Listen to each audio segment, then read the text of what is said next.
Hey everybody, welcome back to the channel, and this is my latest purchase.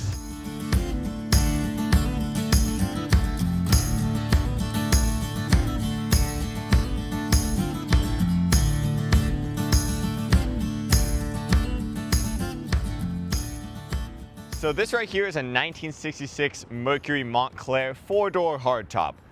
And it might come as a bit of surprise as why I went from a Ford Ranger to this land yacht right here. And hey, mix it up, you only live once, right? So this is my latest marketplace find. I've been interested in getting into classics for a while, but just, you know, I was a little too scared to dip my toes in. But this one came up on Marketplace, and it was too good to pass up. So let's take a look around this thing. So again, this is a 1966, and honestly, she's in pretty good shape. Again, this car's 60 years old, no major body damage. If you follow me around here, the panels are all really straight. The only big issue is that obviously there was some sort of body work in here at some point, and someone used, like, I don't know, like house paint or something to fix that. So there's a bunch of white on this door. I definitely want to fix that. But the original blue paint, which I think it's called like Tiffany blue or something like that, is really in pretty nice shape all over this thing. And I love the color. Of course, the hood's a little faded out, but I mean, that's some nice patina, I'm not gonna lie. I really like the character on this thing. I'm a little bit torn. Do you guys think I should paint this thing, or should I just fix the door, match the door, and then preserve this cool patina with a clear coat? I'm kind of torn. I'm sort of leaning towards keeping the patina, but let me know. Again, this car's 60 years old. It's probably driven through 60 winters. So it's pretty shocking how there's not that much rust on this. If you come over here, check out the quarters. On this side, it's really not that bad. There's a little bit of crustiness through here. Come around back, there's a little bit right here. But again, these panels are all really pretty solid. Little bit of dent here. But as someone who's only ever seen classic cars in like car shows and stuff like that, it's crazy to finally own one. And they're exactly like people say they are. I mean, the suspension on this thing, it rides like a boat, it sounds like a boat. It's got a 390 cubic inch Ford V8, and I don't know too much about big carbureted V8s, but I'm gonna be learning here soon. However, the previous owner did do a ton of work on this thing just a few years ago. As you can see right here by the new intake manifold, there's a new Edelbrock carb under here. Obviously, there's a new air cleaner, and there's a bunch of work that's been done on this thing that's gonna save me a lot of headache. We've got the starting fluid on deck right here, and then take a look under this fender right here. We've got not one, not two, but 3 cans. Also, a household plug, some pine needles, and an old rag that you can use to put out carburetor fires. I have no clue. She's a little bit crusty all around, but again, 60 years old, and it's got some good bones, so I'm excited to get to work on this thing. Runs pretty dang good. It does need a little bit of carb work. Sometimes it'll bog going up hills and stuff like that. I'm pretty sure that's like adjustment. I need to adjust the floats or something like that. People who know more about this stuff than me, please let me know in the comments.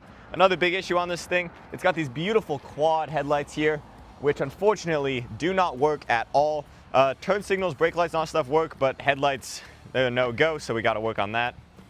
Another just awesome thing, like take a look down here, just April of '92 front plate. It's just cool little stuff like that comes with old cars like these. Chrome's in really good condition, the bumpers are in good condition.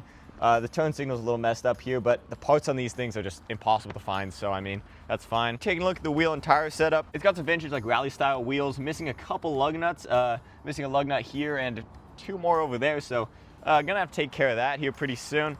But if you come over to this side, the passenger side's actually kind of the nicer side. There's no bodywork on this side, super straight. There was a little bit of bodywork that's been done back here, I think. Just seeing the difference in paint colors, and this is the worst rust on the car. Take a closer look here. It's just kind of bubbling through here. I don't know if that's something that we'll end up fixing because it's really not that big of a deal, but we'll see. And taking a look underneath the car, it's remarkably rust-free, and you can see the brand new exhaust that the previous owner put on here before I purchased it. So she sounds pretty good. Stepping into the inside of this thing, again, someone who did not, let me roll down the window for you here. Super smooth. Someone who did not grow up with cars like this, it's crazy. You got a whole basically couch in here, super soft, super comfy. You can just like waft around in here. It's great. The seat belts are not bolted to anything in this car, unfortunately, so we'll take a look at that. But looking in this thing, the interior is all there. There's a couple little strange things like the Hoonigan all access, like this does not seem to fit in a 1966. I feel like this is like for an S13 or something, so I'll probably get rid of that. But there's so many cool little touches in here, like the AAA, like the seatbelts fastened and stuff like that. The glove box that does not unlock. Just like the center and the steering wheel, just clear. It's just so cool. All these switches for the headlights that don't work, they just feel so cool. The oil pressure gauge doesn't work, fuel gauge doesn't work. Temp gauge also doesn't work, and the clock doesn't work, but the speedometer does work.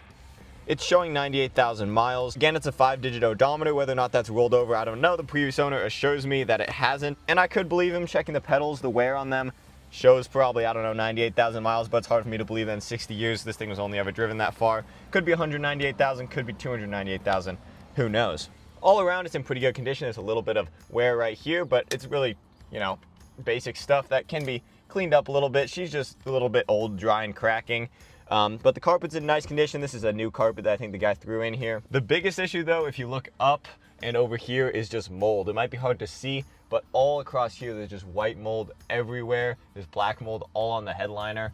And looking in the back seat here, you can see there's some little bits that are kind of, you know, a little bit worse for wear. And checking out the door handles and the window cranks, there's quite a bit of mold on here, so this thing needs a serious deep cleaning. Starting this thing up, it takes a little while, especially when it's cold. I mean, she is a classic.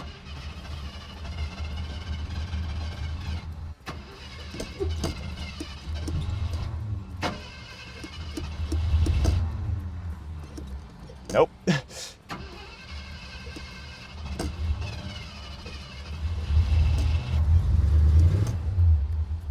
First try. And I mean, take a look at this. Roll down this back window, pardon the mold, and I mean, pillarless. You can just, so much room for activities here. That's so cool. And another thing with an old car like this, these doors, they just feel so solid. Like, you don't get that feel on a modern car, and it's just really cool. If you can hear what I'm hearing, obviously it's a big old lumpy V8, but there's not a lot of valve train noise. It doesn't sound bad at all. And I mean, listen to this exhaust. She sounds pretty good. And although a lot of the gauges don't work, believe it or not, we do get radio on this thing. We get one station, I think just AM. And there's one speaker too, so it's kind of all we get. Sounds pretty good. All right, taking this thing for a cruise. I will say, everything they say about old cars, old land yachts like these, is true. Power steering, turn it with a finger, it's crazy. The suspension floats over literally anything. Brakes, not great. Seatbelts, obviously not doing anything. And it might have 390 cubic inches, but she's not in a hurry to get anywhere fast. But just the experience of driving a car like this, especially someone like me who, I mean, I drive a 1994 every day, but who has never really had experience in an old vehicle like this, is just really a treat. It's so fun to drive, and I mean, just moving this big steering wheel, coasting around everywhere, being afraid you're gonna break down at every turn. It's really a fun experience. And this isn't really like an iconic classic vehicle. This isn't a 69 Camaro, this isn't anything like that. This was just somebody's regular traffic back in the day. But put it 60 years in the future, it really feels like something special. It feels like every time I drive this, it's an experience. It feels like you're not just driving to go somewhere, you're driving to enjoy the actual drive. And I mean, you better enjoy it, because who knows if you're gonna make it home. And of course, everybody loves this thing. You get thumbs up all the time when you drive this thing around, and it's just so enjoyable to cruise this thing around. And that's why I'm so excited to have this be the next project on the channel. Again, I'm not gonna be doing any serious work on this thing. Luckily, a lot of this stuff has been done by the previous owner, and look at us, we're cruising down the road just fine.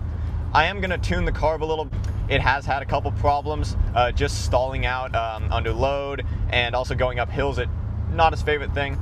So, hey, we'll dive into the wizardry of carburetor tuning and then do some really simple cosmetic stuff, clean this thing up a little bit. Again, I do want you guys' opinion on whether or not we should paint this thing or preserve this patina. And of course, just doll up this interior, make it a little bit of a nicer place to be, and then just enjoy cruising this thing, because I'll tell you what, this is such a fun car. And at the end of the day, we got an awesome classic car that has good working bones. I mean, it runs, it drives, it stops. We're cruising around the block right now. So it's gonna be a bit of a project, but I'm really excited to take this one on, and it's super fun to get out of my comfort zone like this in a new car that is just a completely different experience. So I'm super excited to take this project on, and in the next video, we're gonna fully tackle everything that I'm gonna do to this car, so please stay tuned for that. Thank you guys so much for watching, and I'll see you in the next one.